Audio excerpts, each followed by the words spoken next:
to the website to find out more about this important project and how it's impacting the community, bringing more access to healthy foods and bringing together non-traditional organic farmers of color in a rural community. We're diversifying the countryside and we'd love for you to join us. Go to the website www.spiritscripts.com to learn more. Thank you.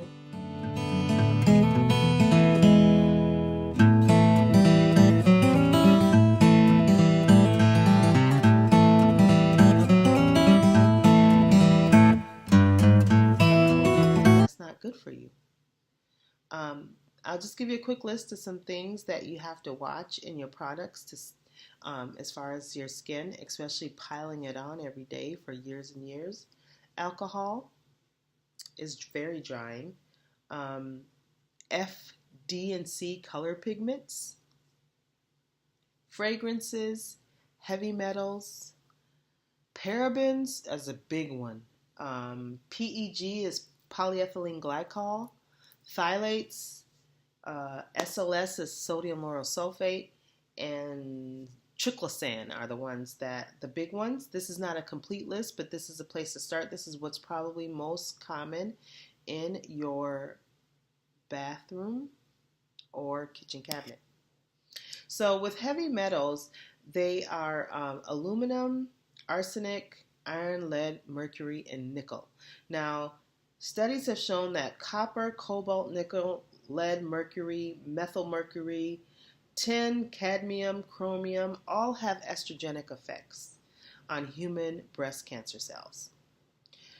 Aluminum is the number one ingredient in conventional antiperspirants. So, nickel was voted Allergen of the Year in 2008 by the American Contact Dermatitis Society. And the health risks associated with heavy metals include, but are not limited to, tremors, changes in personality, restlessness, anxiety, sleep disturbance, depression, and cancer. Parabens is a really big one. This is one that I discovered first because I have 3 daughters and they have a lot of hair. And as I was doing their hair, I was finding natural ways to grow their hair out when they were younger, and I started doing natural hair care for them, and the products that are targeted to natural curly hair customers, which there are a lot now. Everybody has a curly natural brand line, but a lot of those products have parabens in them. Parabens are banned in Japan, Sweden, and by the EU, the European Commission. They're found in many skincare products, lotions, creams, and deodorants. It's used as a germicide and a preservative, but it's not always labeled properly. So it has, there's one research study that shows that parabens are estrogen mimickers. You know, we have this issue about young girls. I don't know if you've noticed. I spent a summer in Chicago one time, and I noticed it really there. Them girls, the young girls, 10, 12 years old, have like breasts my size. Like, what's going on with these little girls? And they're big and they're grown. Now, some people say that has to do with the hormones that was in the meat as well. Those are also estrogen mimickers. So it's in the food we eat, and it's also in the products that we put on our head and on our body. Estrogen mimickers increase the expression of many genes that are regulated by the natural estrogen cycle. Anyway, phthalates, let's go on. Phthalates are a group of chemicals that are used to soften and increase the flexibility of plastic and vinyl.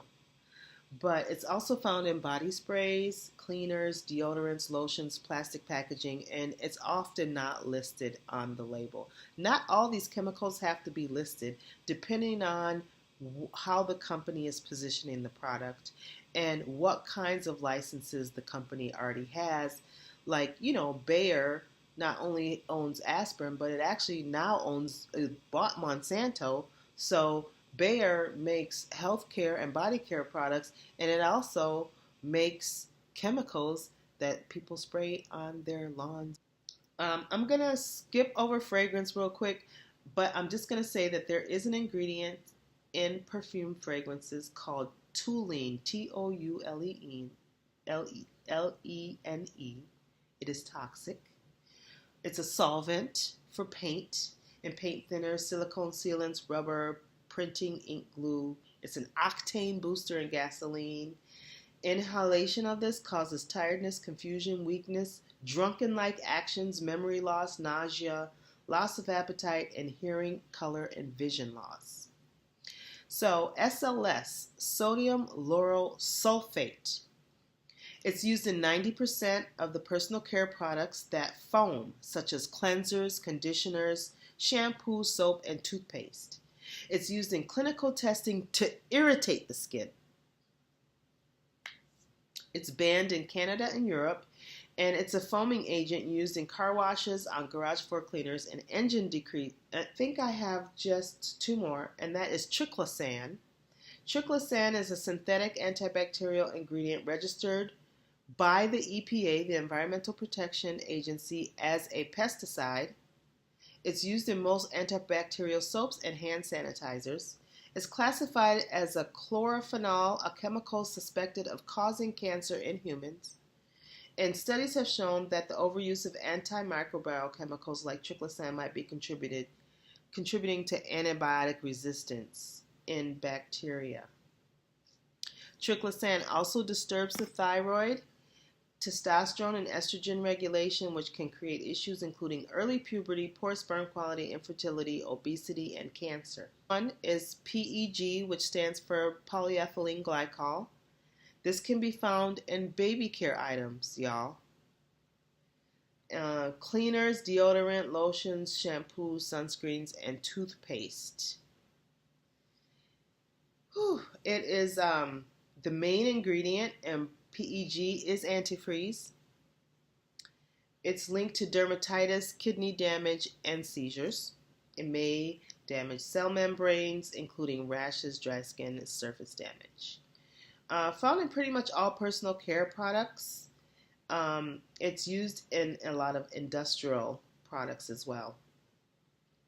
Okay, so I do have this in a slide that can be made available to you if you email me at writer@spiritscripts.com. I'm telling you this because I couldn't afford organic with everything, so I just started with meat and eggs. Organic food is on the rise. I mean, I think that we are facing a future where most food is going to be organic. Customers are demanding, there's organic stores that are opening up everywhere, and I think that that's a good thing. I think it's unfortunate a lot of African American people haven't really gotten on with it. They think it's a white thing, or they think it's expensive, or there's just a lot of misinformation about it. So what do we do about this? I think one of the most important things you can do is get support of intentional community where people are staying involved, engaged, and advocating for their own health and for themselves. And establish your own self and home care routine using the guidelines that I'm showing you today. You can reduce your exposure to some of these chemicals. Here's a tip. Open your window and let fresh air circulate through your home when possible, and especially when you're cleaning. Don't use strong chemicals when around the babies, around your kids, and dust with a damp rag instead of putting the pollution in the air. Wash all your produce thoroughly before eating, and if you don't buy organic produce, make sure you use an organic produce cleansing product. So if you're not going to buy all your produce organic, this organic produce wash. And then use natural and plant-based cleaners. That's what I really recommend. And then make your own products. That's what I really do. I make my own products. So here's the thing for you to do. The greatest gap is between knowing and taking action. So I have something that you can take action on today, and it's called the 5-product challenge. Kitchen and your bathroom cabinet, and I want you to pick 5 products, and I want you to read and research the ingredients in those products. And you can look up if you want to look up the product, go to EWG.org. That's the Environmental Working Group. They grade various products that we use. Look at those products. And then I have easy DIY recipes that I make for my own products. I have air fresheners, I have bed fresheners, pillow fresheners, I have an all-purpose cleaner, I have clothes fresheners, I have my own glass cleaner, I definitely have my own hair products, and a refrigerator cleaner, stain removers, furniture polish. I have a quick recipe sheet that I can give you, just sharing. I particularly use essential oils as the base for my products, and I've done a lot of research on the healthiest oils to use and the most effective oils to use, and I combine them with a lot of common household items that you probably have already. Things like vinegar, baking soda, borax. Listen, just because something smells strong and burns your nose hairs off doesn't mean that it's good for you and it's doing a good job. Okay? It's just burning your lungs. I'm just saying.